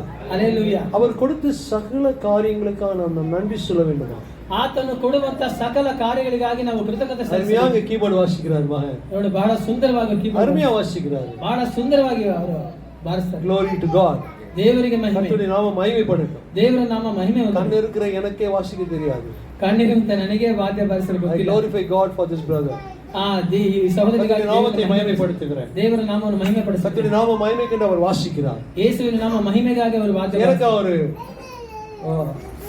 ஒரு பாடலை நான் பாடும் பொழுது வாசிக்க வேண்டுமாறு தயவாய் கேட்டுக்கொள்கிறேன். ನಾನು ಒಂದು ಹಾಡನ್ನು ಹಾಡುವಾಗ கீர்த்தனை பாடல் ஒருவேளை உங்களுக்கு தெரியுமா தெரியல, ಒಂದು ಕೀರ್ತನೆ ಹಾಡುತ್ತಾನೆಗಾಗಿ ವಾದ್ಯ ಬಾರಿಸಿ. சரி, ஒருவேளை கர்நாடிக் மியூசிக் ஒருவேளை இருக்கலாம், இல்ல ரிதம் போட்டு கூட நீங்க வாசிக்கலாம். சர்வலோகாதிப நமஸ்காரம், சர்வ சிருஷ்டிகனே நமஸ்காரம், தாரை கடல் உயிர்வான் சகலமும் படைத்த தயபர பிதாவே நமஸ்காரம், தாரை கடல் உயிர்வான் சகலமும் படைத்த தயபர பிதாவே நமஸ்காரம், திரு அவதாரா நமஸ்காரம், ஜெகத்து ரட்சகனே நமஸ்காரம், தரணியின் மாடுடர் உயிரடைந்தோங்க தருவினில் மாண்டோர் நமஸ்காரம், தரணியில் மாடுடர் உயிரடைந்தோங்க தருவினில் மாண்டோர் நமஸ்காரம், பரிசுத்த ஆவி நமஸ்காரம், பரமச குருவே நமஸ்காரம், அருவியாடியார் அகத்தினில் வசிக்கும் அரிய சித்தேஸ்வர நமஸ்காரம், அருவியாடியார் அகத்தினில் வசிக்கும் அரிய சித்தேஸ்வர நமஸ்காரம், மூத்தொழிலோனே நமஸ்காரம், மூன்றிலொன்றோனே நமஸ்காரம், காத்தாதி காத்தா கருண சமுத்ரா நித்ய பிரியேகா நமஸ்காரம், காத்தாதி காத்தா கருண சமுத்ரா நித்ய பிரியேகா நமஸ்காரம், சர்வலோகாதிப நமஸ்காரம், சர்வ சிருஷ்டிகனே நமஸ்காரம், மறைக்கடல் உயிர்வா சகலமும் படைத்த தாயவர பிதாவே நமஸ்காரம். Thank you brother, God bless you. ದೇವರೇ ಆಶೀರ್ವದಿಸಲಿ. இந்த பாட்டு என்ன சொல்லுதுன்னா, ಈ ಹಾಡು எல்லாத்தையும் படைத்தவரே உமக்கு நமஸ்காரம் சொல்லுது. ಎಲ್ಲವನ್ನು ಸೃಷ್ಟಿ ಮಾಡಿದ ದೇವರೇ தரை ನಿನಗೆ கடல் ನಮಸ್ಕಾರ. உயிர்வான், ಸಮುದ್ರ ಬೆಟ್ಟ ಗುಡ್ಡಗಳು ಎಲ್ಲವನ್ನು படைத்தவரே உமக்கு நமஸ்காரம். ಎಲ್ಲವನ್ನು ಸೃಷ್ಟಿ ಮಾಡಿದ அவர் ದೇವರೇ சர்வ வல்லவர் என்று வேதத்துல வாசிக்கிறோம். ಆತನು ಸರ್ವಶಕ್ತನು, அவர் பரிசுத்தர், ಆತನು ಪರಿಶುದ್ಧನು, அவர் பரிசுத்தராய் இருக்கிறார். ಆತನು ಪರಿಶುದ್ಧನಾಗಿದ್ದಾನೆ. சரி, கடைசி வசனம் வாசிக்க போறோம். ಕಡೆ ವಾಕ್ಯ இது ಓದಲಿಕ್ಕೆ முத்தாய்ப்பான வசனம். வேதத்தை இருக்கிறவர்கள் தயவு செய்து திருப்புங்கள். ಸತ್ಯವೇದರು ದಯವಿಟ್ಟು ಸತ್ಯವೇದ யோவான் 8:58 வசனம். ಯೋಹಾನ 8:58. வாசிங்க. ಯೋಹಾನ 8:58. ಯೋಹಾನ 8:58. ಅಂದಾಗ ಯೇಸು ನಿಮಗೆ ನಿಜ ನಿಜವಾಗಿ ಹೇಳುತ್ತೇನೆ, ಅಬ್ರಹಾಮನು ಹುಟ್ಟುವುದಕ್ಕಿಂತ ಮುಂಚಿನಿಂದಲೂ ನಾನು ಇದ್ದೇನೆ. நானும் ನಾನು ಹಯ ಅಂತಾರೆ. ಯೇಸು ಹೇಳ್ತಾರೆ ನಾನು ಹಯ ಅಂತ. ஹயான்னு யாரும் சொல்லக்கூடாதுன்னு சட்டம். ಹಯ ಅಂತ ಯಾರು ಹೇಳಬಾರದು ಎಂಬುದು ಕಾನೂನು. ஆனா இயேசு என்ன சொல்லுகிறார்? ಆದರೆ ಯೇಸು ಇಲ್ಲಿ ಏನು ಹೇಳ್ತಾರೆ? நான் இருக்கிறேன், ಅಬ್ರಹಾಮನ அப்பொழுதே இருக்கிறேன், ಆಗ್ಲಿಂದಲೇ ಇದ್ದೇನೆ, வானம் பூமி உண்டாகும் முன்பு நான் இருக்கிறேன், ಆಕಾಶ ಭೂಮಿ ನಾನೇ ಹಯ. ನಾನೇ ಹಯ. எவனாவது அப்படி சொன்னா தேவ தூஷணம் சொல்லுகிறான் என்று அர்த்தம். ಯಾವನಾದರೂ ಅರ್ಥಕ್ಕೆ ಹೇಳುವುದಾದರೆ ಅವನು ದೇವ ದೂಷಣೆ. ஹயான்னு யாரும் சொல்ல முடியாது, ಹಯ ಅಂತ யாரும் சொல்லக்கூடாது, ಯಾರು ಹೇಳಬಾರದು. அது சட்டமாக இருந்தது, ಅದು ಕಾನೂನಾಗಿ. ஆனா இயேசு கிறிஸ்து என்ன சொல்லுகிறார்? ಆದರೆ ಯೇಸು ಕ್ರಿಸ್ತನು ಏನು ಹೇಳ್ತಾರೆ? 9 தடவை சொல்றாரு அந்த மாதிரி. 9 ಬಾರಿ ಯೇಸು ಈ ರೀತಿ ಹೇಳಿದ್ದಾರೆ. I am the door, he says. ನಾನೇ I am the way, ನಾನೇ I am the ಮಾರ್ಗ, truth, ನಾನೇ I am the life. I am என்று சொல்லி 9 முறை யோவான் புத்தகத்தில் எழுதி இருக்கிறது. ஐயாம் ಅಂತ ಯೇಸು 9 ಬಾರಿ ಯೋಹಾನನ ಬರೆದ அதெல்லாம் சொல்லும் பொழுது இந்த வேத பார்வைகள் எல்லாம் இல்ல. ಇದೆಲ್ಲ ಹೇಳುವಾಗ இங்க ಇಲ್ಲಿ அடுத்த வசனம் வாசிங்க. ನಂತರ ವಾಕ್ಯವನ್ನು ಓದ್ತೇನೆ. ಅವರು ಈ ಮಾತನ್ನು ಕೇಳಿ ಈ ಮಾತನ್ನು ಕೇಳಿ ಆತನ அந்த வார்த்தை கேட்ட உடனே அவர் என்ன சொன்னார்? I am the haya, he says. யாரும் சொல்லக்கூடாது, ಯಾರು ಹೇಳಬಾರದು. ஆனா அவர் சொன்னார் நான் தான், அவர் நான் தான், ನಾನೇ ಆತನು. நீங்க சொல்லாம இருக்கிறீங்களே, அவர் நான் தான் அப்படின்றார். ನೀವು ಹೇಳಿರಲ್ಲ ಆತನೇ ನಾನು ಅಂತ ಹೇಸು, அவர் நான் தான்ன்றார். ಆತನೇ ನಾನೇ ಅಂತ ಹೇಸು. அவர் என்ன சொன்னாரு நாம நினைக்கிறாங்க, ಅವರು ಏನು ಹೇಳಿದ್ರು? தேவ தூஷணம் சொன்னார் என்று சொல்லி நினைக்கிறார்கள். ಆ ದೇವ ದೂಷಣೆ ಮಾಡಿದ್ರು ಅಂತ ಹೇಳಿದ್ರು. அவருடைய நாமம் சீக்ரெட், ಆತನ ನಾಮ ರಹಸ್ಯ, அவருடைய நாமம் அதிசயம், ಆತನ ನಾಮ யாரும் சொல்லக்கூடாது என்று சொன்ன காலகட்டங்களிலே ಯಾರು ಹೇಳಬಾರದು ಎಂಬ இயேசு ಕಾಲದಲ್ಲಿ சொல்லுகிறார் ಯೇಸು ಹೇಳ್ತಾನೆ நான் தான் அவரு, ನಾನೇ ಆತನು என்று சொன்ன உடனே ಆತನು ಹೇಳಿದಾಗ என்ன பண்ணுவாங்க? எல்லாரும் கல் எடுத்து அடிப்பாங்க. ಎಲ್ಲರೂ ಕಲ್ಲೆತ್ತಿ ಆತನ್ನು ಕೊಲ್ಲುವುದಕ್ಕಾಗಿ அடிப்பா. தேவ தூஷணம் சொன்னா கல் எடுத்து அடித்து விடுவார்கள். ಆ ದೇವ ದೂಷಣೆಯನ್ನು ಮಾಡುವುದಾದರೆ அதுதான் இங்க நடக்குது. ಅದೇ ಇಲ್ಲಿ ನಡೀತಾ ಇದೆ. இயேசு சொல்றார் நான் தான் அந்த ஹாயா, ಯೇಸು ಹೇಳ್ತಾನೆ ನಾನೇ ಆ ಹಯ, ನಾನೇ இருக்கிறவன். I am that I am, he says.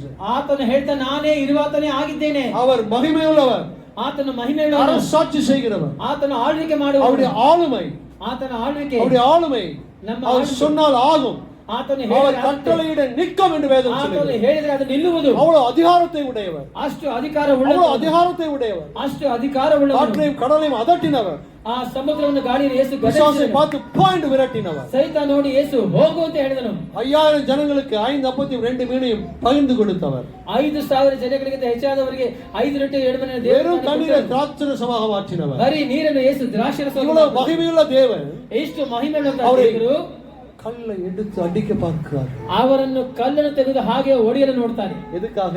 ಯಾವುದಕ್ಕಾಗಿ? நான் தான்ப்பா அவரு, ನಾನೇ ಆತನು, நான் தான் அவரு, ನಾನೇ ಆತನು. கல் எடுத்து அடிக்க பார்க்கிறார். ಕಲ್ಲನ್ನು ತೆಗೆದು ಹೊಡೆಯಲು ನೋಡ್ತಾನೆ. அவரை சிலுவையில் அறைந்தார்கள், ಆತನನ್ನು ಶಿಲುಬೆಯಲ್ಲಿ ಹಾಕಿದರು, சிலுவையில் அறைந்தார்கள், ಶಿಲುಬೆಯಲ್ಲಿ ಆತನ காரி துப்பினார்கள், ಆತನ ಮುಖದ ಮೇಲೆ ಉಗಿದರು, அடித்தார்கள், ಹೊಡೆದರು. 1 குறைய 39 சவுக்கடி கொடுத்தார்கள். ಒಂದು ಕಡಿಮೆ 39 ಚಾಟಿ ಏಟು ಕೊಟ್ಟರು. தலையில மண்டையில அடித்தார்கள், ಹಾಗೆ ಕೋಲಿನ ಹೊಡೆದರು, முள்முடியை வைத்தார்கள், ಮುಳ್ಳಿನ ಕಿರೀಟವನ್ನು ಯೇಸುವಿಗೆ ಇಟ್ಟರು. இப்படி அவர் ஈனப்பட்டாலும் ಈ ರೀತಿಯಾಗಿ ಹೀನಾಯವಾಗಿ ஒரு வார்த்தை சொல்லியிருந்தா போதும், ಒಂದು ಮಾತು ಹೇಳಿದರು, 2000 தூதர்கள் இறங்கி அவரெல்லாம் அழிச்சிருப்பாரு. 2000 ದೂತರುಗಳು ಇಳಿದು ಅವರನ್ನ ಹಾಗೆ ಎಲ್ಲ ಅಳಿಸ್ಬಿಡ್ತಾ ಇದ್ರು. பண்ணினாரா? ಹಾಗೆ ಮಾಡಿದ್ರೆ ಯೇಸು ಸರ್ವ ವಲ್ಲமை உள்ளவர், ಆತನು ಸರ್ವಶಕ್ತನಾದ, ಸರ್ವ ಸೃಷ್ಟಿಗೆ ಯಜಮಾನ, ಆತನು ಸರ್ವ ಸೃಷ್ಟಿಗೂ ಯಜಮಾನ. ಕನ್ನಡದಲ್ಲಿ ಯಜಮಾನನ என்ன? ಕನ್ನಡದಲ್ಲಿ ಯಜಮಾನ ಅಂದ್ರೆ ಏನು? ಆಳ್ವಿಕೆ ಮಾಡಿ ಆಳುವರು. ಸುಮ್ಮನೆ ಇದ್ದೀರಾ? ಯಜಮಾನನ ಯಾರಮ್ಮ? ಯಜಮಾನ ಅಂದ್ರೆ ಯಾರು? புருஷன், ಗಂಡ. புருஷன் சொல்லுங்க, சொல்ல வரமாட்டேங்குது. ಗಂಡ ಅಂತ ಹೇಳೋದಿಲ್ಲ ನೀವು. சர்வ சிருஷ்டிக்கும் எஜமானர் நீரே, சர்வ சிருஷ்டியை காப்பவர் நீரே, எங்கள் இதயத்தில் உம்மை போற்றுகின்றோம், என்றென்றும் பணிந்து தொழுவோம்.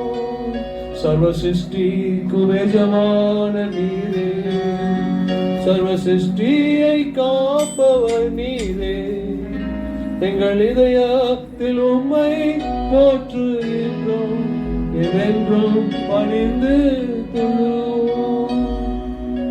பாருங்க, சர்வ சிருஷ்டிக்கும் எஜமானனா. ನೋಡಿ, ಸರ್ವ ಸೃಷ್ಟಿಗೂ ಆತನ ಯಜಮಾನ. ಸರ್ವ ಸೃಷ್ಟಿಗೆ ಯಜಮಾನ. எனக்கு ಯಾರು ಅವರು? ಸರ್ವ ಸೃಷ್ಟಿಗೂ ಯೇಸು ಯಜಮಾನ ಅಂದ್ರೆ ನನಗೆ ಯಾರು? ನನಗೂ ಯಜಮಾನ. எனக்கு ಯಜಮಾನರು. ನನಗೂ ಯಜಮಾನ. நான் ಯಾರು? மனவாட்டி அவருக்கு. ನಾನು ಯಾರು? ಆತನಿಗೆ ಮೊದಲ சபை வந்து மனவாட்டி. ಸಭೆಯಾದದ್ದು ಯೇಸುವಿಗೆ சபை எடுத்துக்கொள்ளப்படும். ಸಭೆ ಎತ್ತಲ್ಪಡುತ್ತದೆ. துன்ப நாட்கள் வருவதற்கு முன்பாக சபை எடுத்துக்கொள்ளப்படும். ಉಪದ್ರವ ಕಾಲ ಬರುವುದಕ್ಕಿಂತ ಮುಂಚೆ ಸಭೆ ಎತ್ತಲ್ಪಡುತ್ತದೆ. அவர் சர்வ வல்லவர், ಆತನು அவருடைய ಸರ್ವಶಕ್ತ, நாமம் அதிசயமானவர். ಆತನ ನಾಮವು அவர் நீதி ಅತಿಶಯವಾದ, நியாயத்தை நிலைநாட்டவே இங்கு வந்தார். ನೀತಿ ನ್ಯಾಯವನ್ನು ಸ್ಥಾಪಿಸಲೇ ಆತನು ಇಲ್ಲಿಗೆ ಬಂದನು. தேவ குமாரனாய் இருந்தாலும் ಆತನು ದೇವ அதை ಕುಮಾರನಾಗಿ கொள்ளையாடின பொருளாக எண்ணாமல், ಅದನ್ನು ಆತನು ಇಷ್ಟಪಡದೆ, கொள்ளையாடின பொருளாக எண்ணாமல் தன்னை தாழ்த்தி ஒப்பு கொடுத்தார். சிலுவை பரியந்தம் தன்னை ஒப்பு கொடுத்தார். ಶಿಲುಬೆಯ ಮರಣದನಗ ಯೇಸು ತನ್ನನ್ನೇ ತಾನು ಒಪ್ಪಿಸಿಕೊಂಡನು. எவ்வளவு மகத்துவமுள்ள தேவன்! ಎಷ್ಟು ಮಹತ್ವವುಳ್ಳ எனக்காக ದೇವರು. உங்களுக்காக சிலுவையில் அடிபட்டார், ನಿಮಗಾಗಿ ನನಗಾಗಿ ಶಿಲುಬೆಯಲ್ಲಿ ಯೇಸು மரித்தார். அதோடு முடியல, ಸತ್ತನು, ಅದರ ನಂತರ ಮುಗಿಯಲಿಲ್ಲ. மூன்றாம் நாள் உயிர்த்து எழுந்தார். ಯೇಸು ಮೂರನೇ ದಿನ ಆತನು ಪುನರುತ್ಥಾನ நம்ம மத்தியிலே ಹೊಂದಿದನು. உயிரோடு இருக்கிறார். ಇಂದಿಗೆ ನಮ್ಮ ಮಧ್ಯದಲ್ಲಿ ಆತನು ಜೀವಿಸ್ತಾ ಇದ್ದಾನೆ. ஆமென், ಆಮೆನ್, ஹalleluya. ಹಲ್ಲೆಲೂಯಾ. அவர் மகத்துவம் உள்ளவர். ಆತನು ಮಹತ್ವವುಳ್ಳ அவருடைய நாமத்தை வீணிலே வழங்காதீர்கள், ಸುಮ್ಮನೆ ಆತನ ಹೆಸರನ್ನು ಬೇರೆ ஆனால் ಕಾರ್ಯಗಳನ್ನು அவர் நாமத்தை பயன்படுத்துங்கள். ಆತನ ನಾಮವನ್ನು ಉಪಯೋಗಿಸಿ பயன்படுத்தி விசுவாசிகளை விரட்டுவீர்கள். விசுவாசிகளாக நீங்கள் அவருடைய நாமத்தினாலே பிசாசுகளை விரட்டுவீர்கள். ನಂಬುವವರಾದ ನೀವು ಆತನ ಹೆಸರಿನಲ್ಲಿ ದೆವ್ವಗಳನ್ನು ಓಡಿಸ್ತೀರಾ. சாவுக்கு ஏதுவான ஒன்றை குடித்தால் உங்களை ஒன்றும் சேதப்படுத்தாது என்று வேதம் சொல்லுகிறது. ಸಾಯುವಂತ ವಿಷ ಪದಾರ್ಥವನ್ನು ಕುಡಿದರೆ ಸಹ ನಿಮಗೆ ಏನು ಮಾರ್ಕ್ ಆಗುವುದಿಲ್ಲ. 16:17 ವಾಸಿக்கிறோம். ಮಾರ್ಕ್ 16:17 அவருடைய நாமம் பரிசுத்தமானவர், ಆತನ ನಾಮ ಪರಿಶುದ್ಧವಾದವನು, ಅತಿಶಯವಾದ ஆரோக்கியம் கொடுக்கிறவர். ಆರೋಗ್ಯವನ್ನು ಕೊಡುವಂತವನು. கர்த்தர் உலகொரு ஒரு ஆசீர்வதிப்பாரா. ಕರ್ತನು ಒಬ್ಬೊಬ್ಬರನ್ನು ಆಶೀರ್ವದಿಸಲಿ. அவருடைய நாமம் அதிசயம், ಆತನ ನಾಮ ಅತಿಶಯವಾದ, மகத்துவமுள்ளவர், இறையாண்மை கொண்டவர். அவர்தான் ஆளுமை கொண்டவர். ಆತನೇ ಆಳ್ವಿಕೆ ಮಾಡುವವನು. உங்களை ஆளுவர் அவர் ஒருவர் தான். ನಿಮ್ಮನ್ನು ನನ್ನನ್ನು ಆಳುವವನು ಆತನು ಒಬ್ಬನೇ. உலக பிரகாரம் யாரும் உங்களை ஆள முடியாது. ಪರಲೋಕದಲ್ಲಿ ನಿಮ್ಮನ್ನು ಆಳುವುದಕ್ಕೆ உலக ಆಗುವುದಿಲ್ಲ. பிரகாரமாக யாரும் உங்களை ஆள முடியாது. ಲೋಕದ ಪ್ರಕಾರವಾಗಿ சீஃப் மினிஸ்டர் இருக்கலாம், பிரைம் மினிஸ்டர் இருக்கலாம், ಒಂದು ವೇಳೆ ಚೀಫ್ ಮಿನಿಸ್ಟರ್ ಪ್ರೈಮ್ ಮಿನಿಸ್ಟರ್ ಇರಬಹುದು. ஆனா உங்களை வினையும் ஆளுகிறவர் அவர் ஒருவர்.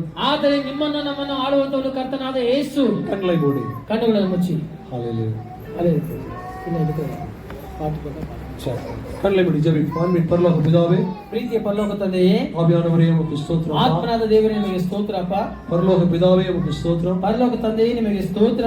அப்படியே உம்முடைய மகனை எங்களுக்காக கொடுத்தீரே உமக்கு ஸ்தோத்திரப்பா. ತಂದೆಯೇ ನಿಮ್ಮ ಮಗನ ನಮಗಾಗಿ ಹುಟ್ಟಿದ ನಿಮಗೆ உம்முடைய ಸ್ತೋತ್ರ. நாமத்தை எங்களுக்கு வெளிப்படுத்தினீரே உமக்கு ஸ்தோத்திரம். ನಿಮ್ಮ ನಾಮವು ನಮಗೆ ಪ್ರಕಟಪಡಿಸಿದ್ದಕ್ಕಾಗಿ இயேசு ಸ್ತೋತ್ರ. கிறிஸ்து என்ற நாமத்தை எங்களுக்கு வெளிப்படுத்தினீரே உமக்கு ஸ்தோத்திரம். ಯೇಸು ಕ್ರಿಸ್ತು ಎಂಬ ನಾಮವನ್ನು ಪ್ರಕಟಿಸಿದ್ದಕ್ಕಾಗಿ உம்முடைய ನಿಮಗೆ நாமத்தை ಸ್ತೋತ್ರ. உச்சரிக்க எங்களுக்கு அதிகாரம் கொடுத்தீரே உமக்கு ஸ்தோத்திரம். ನಿಮ್ಮ ನಾಮವನ್ನು ಉಚ್ಚರಿಸಲು ಅಧಿಕಾರ ಕೊಟ್ಟಿದ್ದಕ್ಕಾಗಿ ಸ್ತೋತ್ರ. ஒருவேளை யூதர்களுக்கு அந்த அந்த அந்த அந்த பெர்மிஷன் இல்ல, ಕರ್ತನೆ ಯೂದರಿಗೆ ಆ ಒಂದು ஆனா ಅನುಮತಿ ಇಲ್ಲ. எங்களுக்கு அந்த பெர்மிஷன் கொடுத்திருக்கீங்க. ನಮಗೆ ಅನುಮತಿ ಕೊಟ್ಟಿದ್ದೀರಾ. நமக்கு கோடா கோடி ஸ்தோத்திரம். ನಿಮಗೆ ಕೋಟ್ಯಾನು ಕೋಟಿ ಸ್ತೋತ್ರ. இந்த செய்தியை கொடுத்ததுக்கு நன்றி செலுத்துகிறேன். ಈ ಸಂದೇಶವನ್ನು ಕೊಟ್ಟಿದ್ದಕ್ಕಾಗಿ ನಿಮಗೆ ಕೃತಜ್ಞತೆ. வார்த்தைகளை வாசிக்க, ನಿಮ್ಮ ವಾಕ್ಯಗಳನ್ನು உம்முடைய ಓದಲು, கிருபையை பெற்றுக்கொள்ள, ನಿಮ್ಮ ಕೃಪೆಯನ್ನು ಹೊಂದಿಕೊಳ್ಳಲು, உண்மையை அறிந்து கொள்ள, ನಿಮ್ಮನ್ನು ನಿಜವಾಗಿ ತಿಳಿದುಕೊಳ್ಳಲು, விசுவாசத்தோடு ನಂಬಿಕೆಯಿಂದ பிள்ளைகள் ஆசீர்வாதத்தை பெற்றுக்கொள்ள கிருபை செய்யுங்க. ಈ ಮಕ್ಕಳ ಆಶೀರ್ವಾದ ಹೊಂದಿಕೊಳ್ಳಲು ಕೃಪೆ ಮಾಡಿ. ஆசீர்வாதம் வழி நடத்தும். ಆಶೀರ್ವದಿಸಿ ದಾರಿ ನಡೆಸಿ. இயேசு மூலமே ஜெபங்களும் நல்ல பிதாவே. ಯೇಸು ಕ್ರಿಸ್ತನ ಮುಖಾಂತರ ಪ್ರಾರ್ಥನೆ ಕೇಳಿ ಒಳ್ಳೆಯ ತಂದೆ. ஆமென். ಆಮೆನ್. ஹalleluya. Hallelujah. ஹalleluya. Hallelujah.